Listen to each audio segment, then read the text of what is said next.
5 seconds. Start.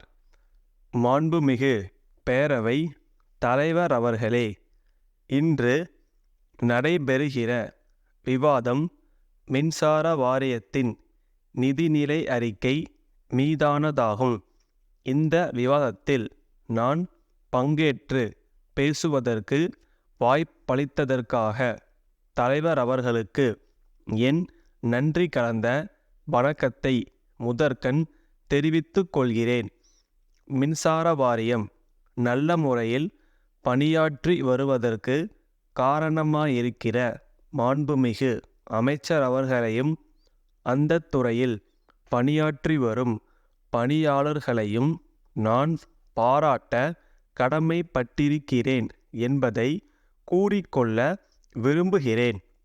ஏராளமான விவசாய கிணறுகளுக்கும் மின்சார இணைப்பு அளித்திருப்பதோடு எல்லா கிராமங்களுக்கும் மின்சார வசதி அளித்திருப்பது மிகவும் பாராட்டுக்குரிய சாதனையாகும் என்று கூறிக்கொள்ள ஆசைப்படுகிறேன். மின்சார இணைப்பு இல்லாத கிராமமே இல்லை என்கிற அளவிற்கு மின்சார விநியோகத்தை விரிவுபடுத்துகிற அதே நேரத்தில் தெரு விளக்குகளுக்கு செலவாகிற மின்சாரத்திற்கு ஊராட்சி, நகராட்சி போன்ற உள்ளாட்சி அமைப்புகளால் கட்டணத்தை கட்ட முடியாமல் போய்விடுகிறது என்பதை மனதிற்கொண்டு உள்ளாட்சிகளுக்கு சேர வேண்டிய அரசு நிதிகளிலிருந்து நேரடியாக மின் கட்டணத்தை கழித்து கொள்ளும் முறையை அரசு பின்பற்றுகிறது. இது ஒரு வகையில் உள்ளாட்சி மன்றங்களின் பொறுப்பை குறைத்தாலும் அவைகளுக்கு கிடைத்து கொண்டிருந்த அரசு நிதி ஆதாரத்தை குறைத்து விடுவதால் உள்ளாட்சி மன்றங்கள் நிதி பற்றாக்குறையால் தத்தளிக்க நேரிடுவதாக குறை கூறப்படுகிற நிலைமை ஏற்படுவதை மறுக்க முடியாது. நான் சொல்லிக்கொள்ள விரும்புவதெல்லாம் இது ஒன்றுதான். தெரு விளக்குகளுக்கு எடுத்து கொள்ளப்படும் மின் சக்திக்கான கட்டணத்தை அரசே ஏற்றுக்கொண்டு உள்ளாட்சி மன்றங்களின் நிதி பற்றாக்குறையை ஓரளவுக்காவது ஈடுகட்ட வழிவகை காண வேண்டுமென்று இந்த அரசை வேண்டி விரும்பி கேட்டுக்கொள்கிறேன். அடுத்தபடியாக நான் வலியுறுத்தி கூற ஆசைப்படுவது என்னவென்றால், நாம் மிகவும் பரவலாக மின்சார விநியோகத்தை செய்திருக்கிறோமென்று பெருமிதம் அடைகிற நேரத்தில் மின்சார தட்டுப்பாடு ஏற்படுவதையும் மனதில் கொள்ள வேண்டியது அவசியம்.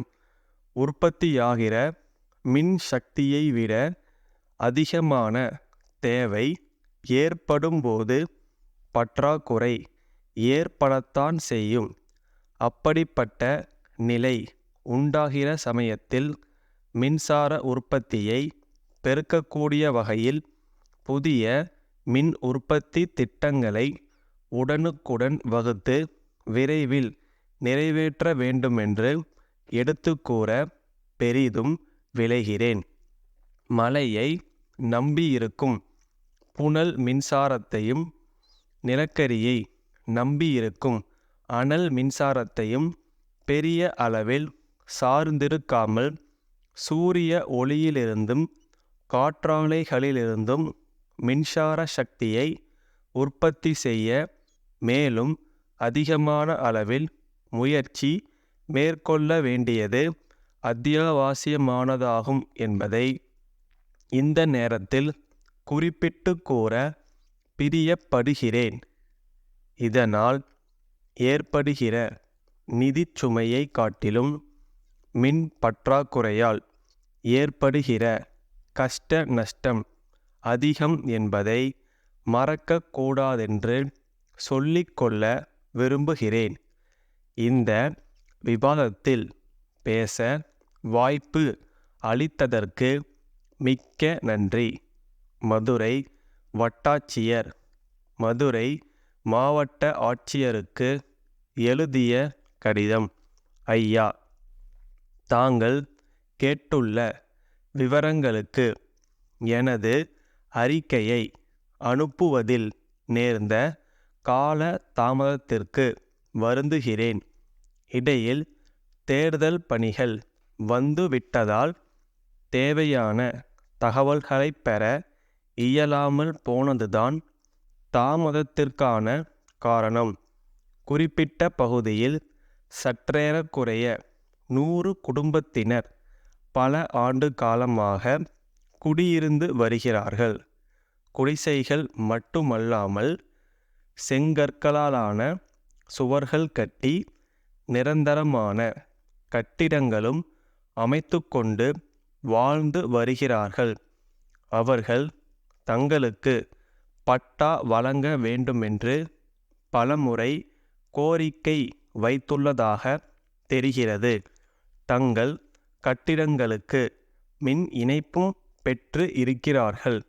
உணவு வழங்கல் துறை வழங்கும் உணவு பங்கீட்டு அட்டையும் பெற்றிருக்கிறார்கள். அரசு புறம்போக்கு நிலம் என்பதாலும் வேறு எந்த உபயோகத்திற்கும் இந்த நிலம் தேவையிருக்காது என்பதாலும் அவர்களுக்கு பட்டா வழங்குவதற்கான ஆணை கோரி அரசுக்கு தேவையான கருத்துரு அனுப்பலாம். அரசிடமிருந்து ஆணை பெறப்பட்ட பின்னர் பட்டா வழங்குவதில் சிக்கல் எதுவும் ஏற்படாது என நான் உறுதியாக கூறுகின்றேன். தங்கள் நம்பிக்கையுள்ள ஸ்டாப்.